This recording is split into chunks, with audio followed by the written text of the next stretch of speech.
آج ہم اپنے بیان میں کچھ سیکھنے کی کوشش کریں گے، ایک ایسی آواز، ایک ایسی صدا جو ہم روزانہ سنتے ہیں، اس آواز کا ہمیں روزانہ سامنا کرنا پڑتا ہے۔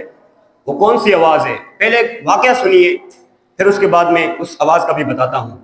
حضرت سیدنا ابو ہریرہ رضی اللہ تعالیٰ عنہ فرماتے ہیں کہ ایک صاحب جن کا بظاہر کوئی بڑا نیک عمل نہ تھا، ان کا جب انتقال ہوا تو رسول اللہ صلی اللہ علیہ وسلم نے صحابہ کرام علیہم الرضوان کی موجودگی میں فرمایا، کیا تمہیں معلوم ہے کہ اللہ تعالیٰ نے اسے جنت میں داخل فرما دیا ہے؟ اس پر صحابہ کرام متعجب ہوئے، کیونکہ ان کو بھی معلوم تھا کہ ان کا کوئی بڑا عمل نہیں ہے۔ چنانچہ ایک صحابی رضی اللہ تعالیٰ عنہ ان کے گھر گئے اور ان کی زوجہ سے پوچھا کہ ان کا کوئی خاص عمل ہمیں بتائیے۔ تو ان کی زوجہ نے جواب دیا، اور تو کوئی خاص عمل مجھے معلوم نہیں، صرف اتنا جانتی ہوں کہ دن ہو یا رات ہو، جب بھی وہ اذان سنتے تھے تو اس کا جواب ضرور دیتے تھے۔ نبی پاک نے کیا فرمایا تھا کہ اللہ تعالیٰ نے اسے جنت میں داخل فرما دیا ہے۔ تو اے میرے دوستوں، آج کا جو میرا موضوع ہے وہ اذان ہے۔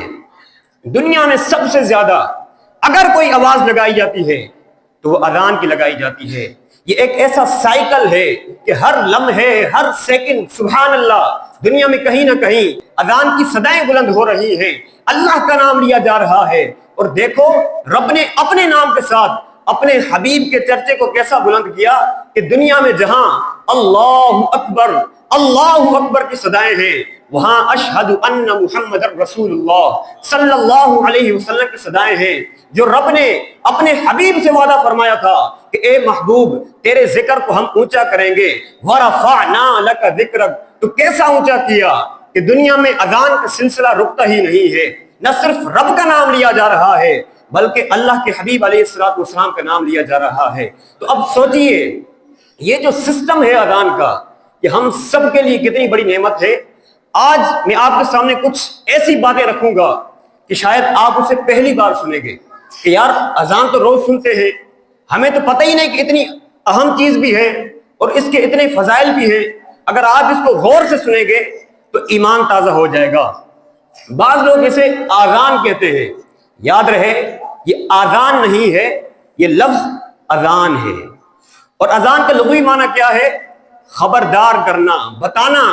اور سبحان اللہ اس کے فضائل اتنے ہیں، اپنے آپ کو بہت ساری حدیثیں سنانے جا رہا ہوں۔ اللہ کے حبیب علیہ الصلوۃ والسلام فرماتے ہیں کہ ثواب کی خاطر اذان دینے والا اس شہید کی مانند ہے جو خون میں لکھڑا ہوا ہے، اور جب مرے گا تو قبر میں اس کے جسم میں کیڑے نہیں پڑیں گے۔ کہ جو ثواب کی خاطر اذان دے اس کو شہید کا مرتبہ دیا گیا ہے۔ دوسری حدیث میرے آقا علیہ الصلوۃ والسلام فرماتے ہیں میں جنت میں گیا، معراج کی رات میرے آقا کو جنت کی سیر کرائی گئی تھی نا، تو آقا فرماتے ہیں میں جنت میں گیا، اس میں موتی کے گنبد دیکھے، اس کی خاک مشک کی ہے، اور پوچھا اے جبریل یہ کس کے واسطے، یہ موتی کے گنبد کس کے لیے؟ تو انہوں نے عرض کی حضور یہ آپ کی امت کے مؤذنوں اور اماموں کے واسطے ہے۔ تو امام اور مؤذنین کی قدر کیا کریں۔ یہ وہ ہستیاں ہیں جو اتنی کم سیلری میں، جو اتنے کم مشاہرے میں، لوگ کہتے ہیں کہ دنیا میں لوگ کہتے ہیں کہ یار ڈسپلین ہونا چاہیے۔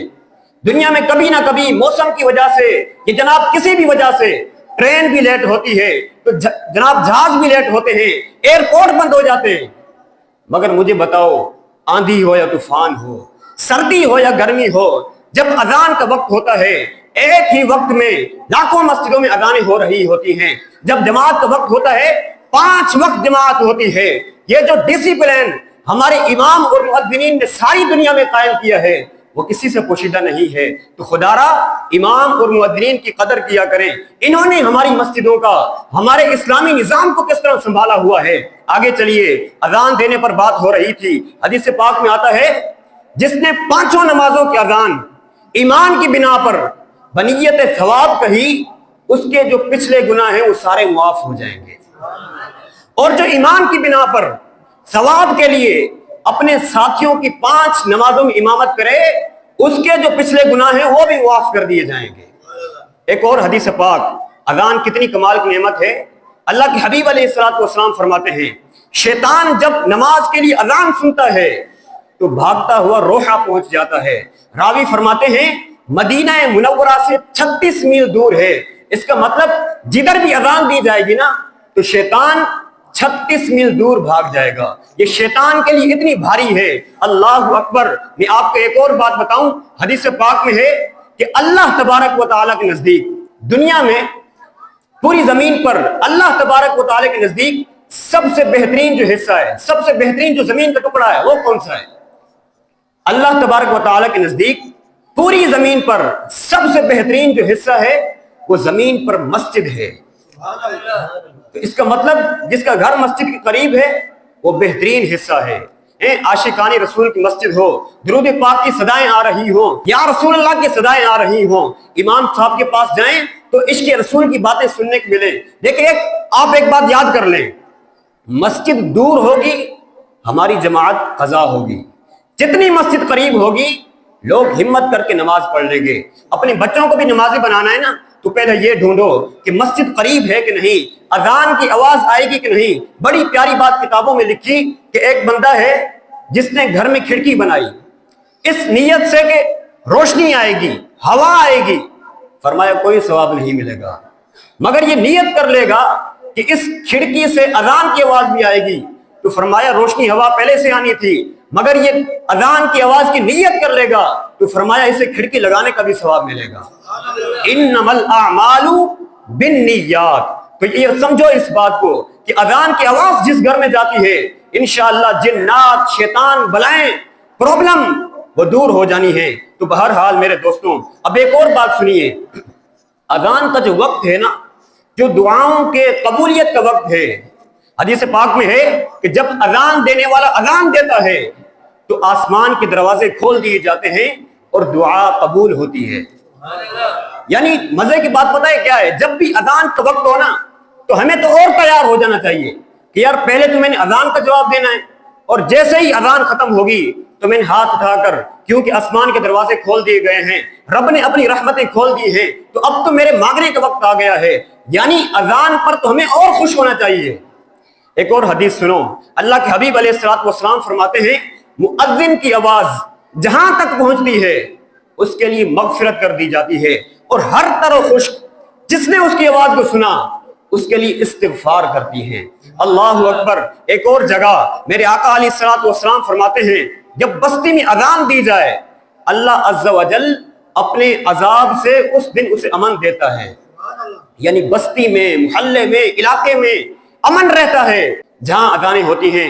ایک اور جگہ نبی پاک فرماتے ہیں جب حضرت آدم علیہ السلام جنت سے ہندوستان میں اترے، حضرت آدم علیہ السلام کو جب جنت سے ہندوستان میں اتارا گیا تو یہ سری لنکا کے قریب ایک علاقہ ہے، وہاں پر آپ اتارے گئے، تو نبی پاک نے فرمایا انہیں گھبراہٹ ہوئی، تو جبریل امین علیہ السلام نے اتر کر وہاں اذان دی جس کی وجہ سے ان کی گھبراہٹ دور ہو گئی۔ یعنی گھبراہٹ کا علاج ہے اذان میں، سکون ہے علاج میں۔ اور آخری حدیث سنو، سبحان اللہ، یہاں پر بہت سارے ٹینشن میں غمگین بیٹھے ہوں گے، اگر آج نہیں ہے تو کبھی نہ کبھی ہم غم میں آ جاتے ہیں، تکلیف میں آ جاتے ہیں۔ میرے آقا علیہ الصلوۃ والسلام نے فرمایا، اے علی، مولا علی سے فرمایا میں تمہیں غمگین پاتا ہوں، اپنے گھر والوں سے کہو کہ تیرے کان میں اذان دیں۔ یعنی اذان غم اور پریشانی کو دور کرنے والی ہے۔ اگر کوئی بیمار ہے، کوئی پریشان ہے، کوئی غم میں ہے، اس کے کان میں اذان دیں، اللہ عز و جل اس کے غم کو دور کر دے گا۔ تو اب مولا علی نے کیا فرمایا؟ پیارے آقا نے تو فارمولہ دے دیا نا، اب مولا علی کا کیا طریقہ تھا؟ آپ فرماتے ہیں فجربتہ فوجدتہ کذالک، کہتے ہیں میں نے اس کا تجربہ کیا تو ایسا ہی پایا۔ یعنی جب کوئی غم ہوتا، کوئی پریشانی ہوتی، میں تکلیف میں ہوتا، کان میں کوئی اذان دیتا، اللہ عز و جل غم کو دور فرما دیتا۔ تو بہرحال میرے دوستوں یہ ہے اذان۔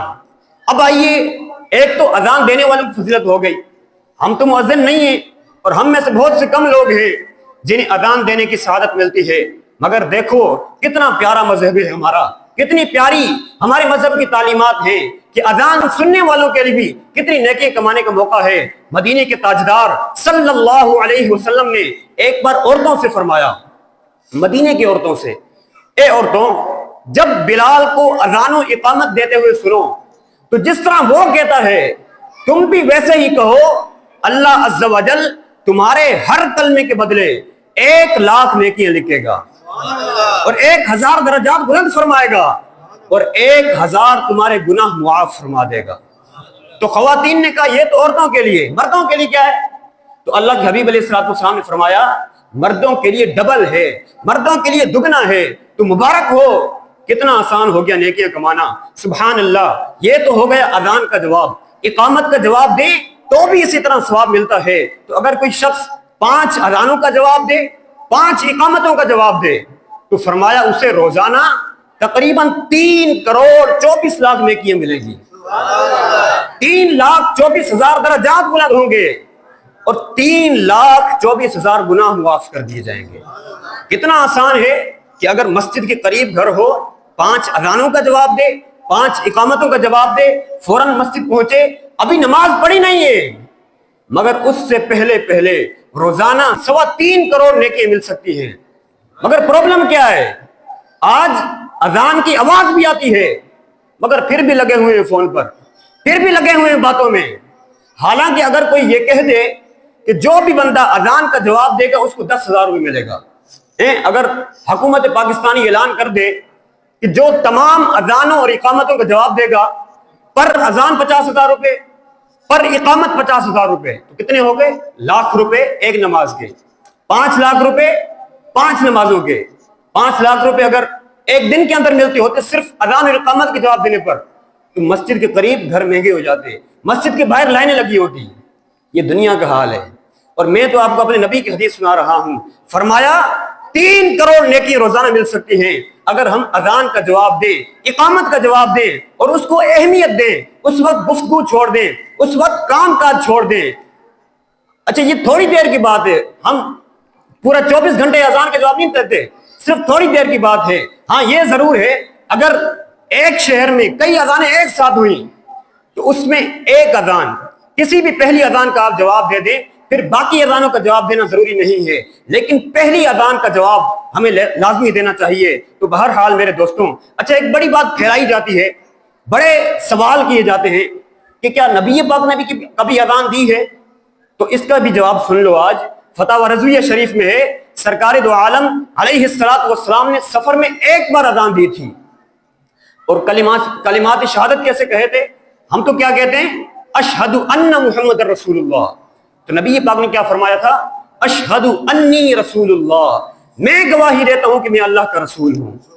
تو نبی پاک علیہ السلام نے بھی اذان دی ہے، اور سبحان اللہ۔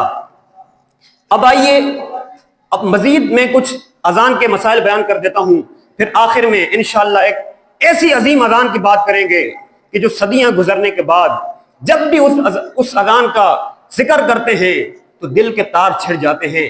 وہ کون سی اذان تھی اس پر بھی بات کریں گے، مگر آئیے پہلے کچھ چند مسائل سن لیجئے کہ اذان نماز کے علاوہ دیگر اذانوں کا بھی جواب دیا جائے گا۔ مثلا اگر کوئی بچہ پیدا ہوتا ہے تو اس وقت بھی اذان دے سکتے ہیں۔ اچھا اب جو مقتدی ہیں اور خطبے کی جو اذان ہوتی ہے اس میں جواب نہیں دینا ہے۔ ہاں ایک ایسی اذان ہے جو ابھی بیان کے بعد اذان ہوگی، اس میں جواب نہیں دینا ہے، بلکہ اگر اس میں دعا بھی کرنی ہے تو دل میں کرنی ہے، زبان سے دعا نہیں کہہ سکتے۔ اچھا اسی طرح ہم چلتے ہیں اقامت کی طرف۔ اقامت جو ہے مسجد میں امام کے عین پیچھے کھڑے ہو کر کہنا بہتر ہے۔ اگر عین پیچھے کھڑے ہو کر اذان اقامت کہنے کا موقع نہ ملے تو سیدھی طرف کہہ سکتے ہیں۔ اچھا اقامت کا جواب دینا مستحب ہے۔ اقامت کے جو کلمات ہیں وہ جلد جلد کہنے چاہیے، اور جتنے لوگ بیٹھے ہوں جب حی علی الصلاۃ اور حی علی الفلاح کہا جائے اس وقت کھڑا ہوا کریں۔ کچھ لوگ پہلے کھڑے ہو جاتے اقامت کا انتظار کرتے، نہیں بیٹھ جائیں، جب حی علی الصلاۃ یا حی علی الفلاح ہو اس وقت کھڑا ہوا کریں۔ اچھا اذان کب کب دی جا سکتی ہے یہ بھی ذرا سن لو۔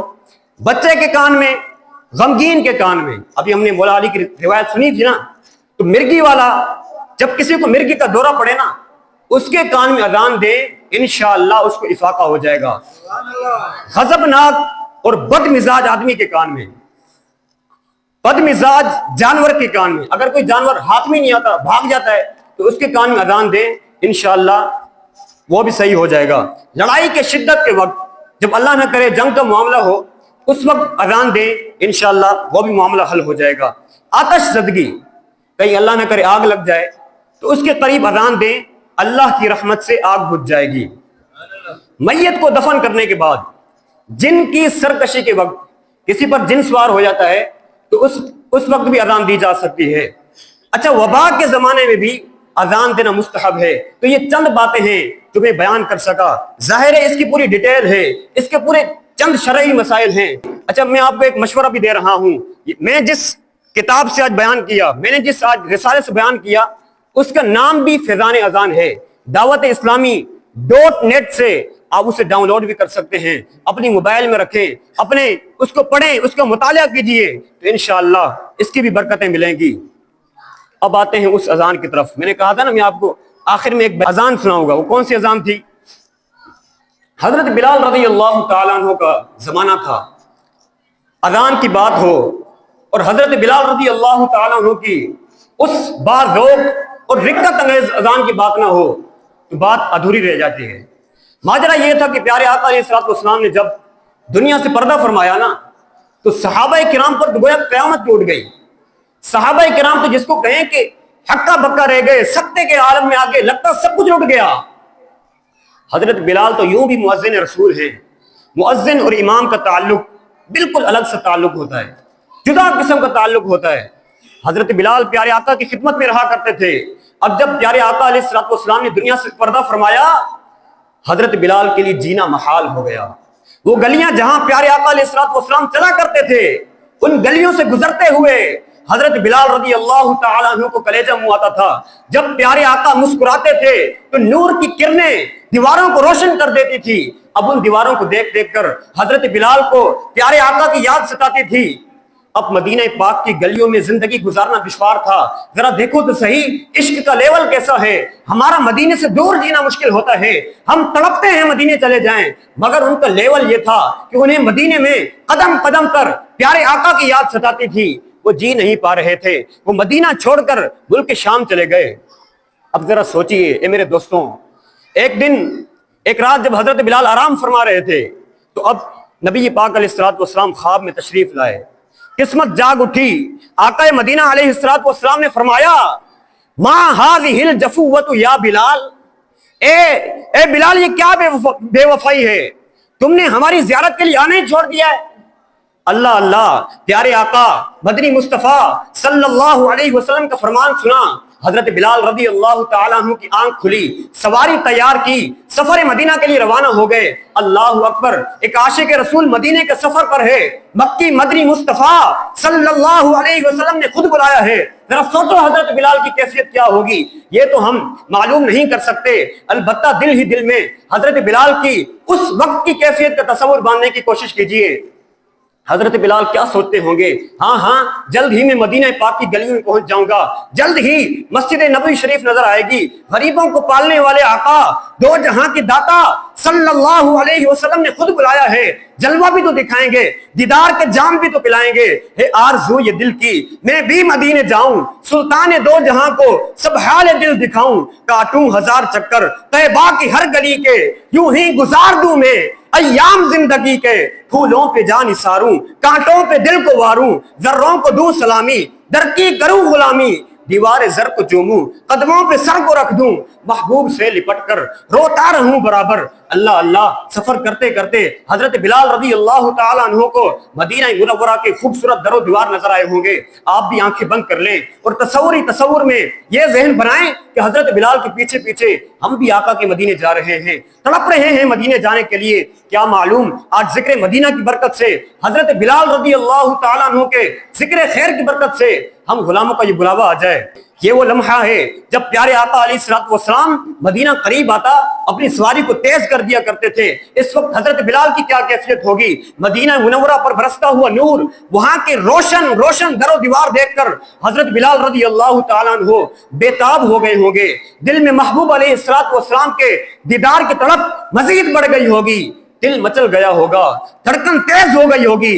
اللہ اکبر، حضرت بلال مدینہ پاک پہنچے، مگر حضور جانے کائنات صلی اللہ علیہ وسلم مسجد میں نہیں ہیں، ازواج پاک کے حجروں میں بھی نہیں ہیں۔ غلام کو ملک شام سے بلایا، اور خود پردے میں تشریف فرما ہے۔ حضرت بلال نبی پاک کے مزار پرانوار کے پاس حاضر ہوئے، چہرہ مزار مبارک کی مبارک خاک پر ملنے لگے اور روتے جاتے تھے، گویا یہ عرض کر رہے تھے اٹھا دو پردہ، دکھا دو چہرہ کہ نور باری حجاب میں ہے، اٹھا دو پردہ، دکھا دو چہرہ کہ نور باری حجاب میں ہے، زمانہ تاریک ہو رہا ہے کہ مہر کب سے نقاب میں ہے۔ اہل مدینہ کو حضرت بلال رضی اللہ تعالیٰ عنہ کی آمد کی خبر ہو چکی تھی۔ کئی صحابہ کرام علیہم الرضوان مؤذن رسول سے ملنے کے لیے حاضر ہوئے، سلام دعا کے بعد سب نے کہا اے بلال مدینے آئے ہو، بڑے دنوں بعد آئے ہو، ہمیں وہ اذان سنا دو جو آقا کے زمانے میں سنایا کرتے تھے۔ حضرت بلال سب سے معذرت کرتے جاتے، معاملہ یہ ہے جب میں اذان کہتا تھا اور جب اشہد ان محمد رسول اللہ صلی اللہ علیہ وسلم کہتا تھا، سامنے چہرہ والضحیٰ کی زیارت کرتا تھا، آج اذان پڑھوں گا تو دیدار سے محروم ہو جاؤں گا تو میرا دل برداشت نہیں کر پائے گا، براہ کرم میری معذرت قبول کرو، میں یہ اذان نہیں دے پاؤں گا۔ اتنے میں خبر پہنچ چکی تھی کہ مؤذن رسول آ گئے ہیں، پیارے آقا علیہ الصلوۃ والسلام کے ننھے نواسے امام حسن اور امام حسین تشریف لائے۔ اب حضرت بلال نے ان کو سینے سے لگایا، پیار کیا، اور اب شہزادوں نے کہا بلال ہمارے نانا جان رحمت عالمیان صلی اللہ علیہ وسلم کو جو اذان سنایا کرتے تھے، آج وہی اذان اے بلال ہمیں بھی سنا دو۔ حضرت بلال نے شہزادوں کے حکم پر سر جھکا دیا اور اذان دینے کی جگہ تشریف لے گئے، کانوں پر ہاتھ رکھے اور پرسوز آواز میں آپ نے اذان دینا شروع کی، اللہ اکبر اللہ اکبر اللہ اکبر۔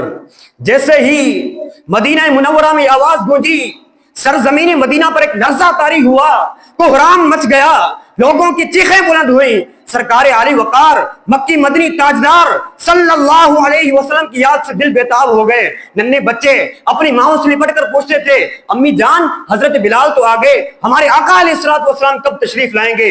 حضرت بلال اذان پڑھتے جا رہے ہیں، مدینہ منورہ میں گویا قیامت کا منظر ہے، لوگ اپنے گھروں سے باہر نکل آئے ہیں، اللہ اکبر اللہ اکبر، اشہد ان لا الہ الا اللہ۔ آنکھوں سے آنسو بہ رہے ہیں، لوگ مسجد نبوی کی طرف دوڑتے ہوئے جا رہے ہیں کہ وہ منظر شاید پھر دیکھنے کو مل جائے۔ بلال حبشی اب پڑھیں گے پیارے آقا کی بارگاہ کی طرف اشارہ کر کے اشہد ان محمد رسول اللہ، کیا معلوم آقا بھی اپنا جلوہ دکھا دیں، ہر آنکھ بے قرار ہے، ہر دل بے قرار ہے۔ جب حضرت بلال حبشی نے پڑھا اشہد ان محمد رسول اللہ، نگاہ اٹھی، ممبر نور پر پڑی، ممبر خالی تھا۔ حضرت بلال رضی اللہ تعالیٰ عنہ غش کھا کر زمین پر تشریف لے آتے ہیں۔ اے عاشقان رسول، یہ عشق رسول کی کیفیات ہیں، اللہ پاک ہمیں بھی سوز بلال رضی اللہ تعالیٰ عنہ سے حصہ نصیب فرمائے۔ آپ بھی اپنے دل میں عشق رسول کو بڑھائیے، اس کی شمع کو مزید روشن کیجیے۔ خدا کی قسم وہ آنکھ بیکار ہے جو دیدار رسول کے لیے نہ تڑپتی ہو، وہ دل بے قرار ہے جو آقا کی یاد بھی نہ مچلتا ہو۔ اپنے اس عشق رسول کو بڑھائیے، اور عشق رسول کے بغیر زندگی ادھوری ہے۔ یہ اصل زندگی کا لطف ہی آقا کی یاد میں ہے۔ سیدی اعلیٰ حضرت لکھتے ہیں نا، جان ہے عشق مصطفیٰ روز فضو کرے خدا، جس کو ہو درد کا مزہ نازے دوا اٹھائے کیوں۔ یہ درد بڑا پیارا ہے، یہ درد کبھی ختم نہ ہو، اللہ کرے یہ درد بڑھتا رہے، یہ بے قراری بڑھتی رہے، یہ اشک باری بڑھتی رہے۔ کیا خوبصورت بات لکھتے ہیں شاعر، میرے دل کو درد الفت وہ سکون دے الہی، میری بے قراریوں کو نہ کبھی قرار آئے، اے اللہ میری بے قراری بڑھتی رہے، یہ اشک باری بڑھتی رہے، کیونکہ اگر ایسا ہو گیا تو ضرور آقا بھی اپنا جلوہ دکھائیں گے، ضرور ہم غلاموں پر کرم کریں گے۔ آخر میں ہم اللہ تعالیٰ سے دعا کرتے ہیں کہ اللہ تعالیٰ ہمیں بھی سچا عشق رسول عطا فرمائے، ہمیں بھی نبی پاک کی محبت عطا فرمائے۔ وما علینا الا البلاغ المبین۔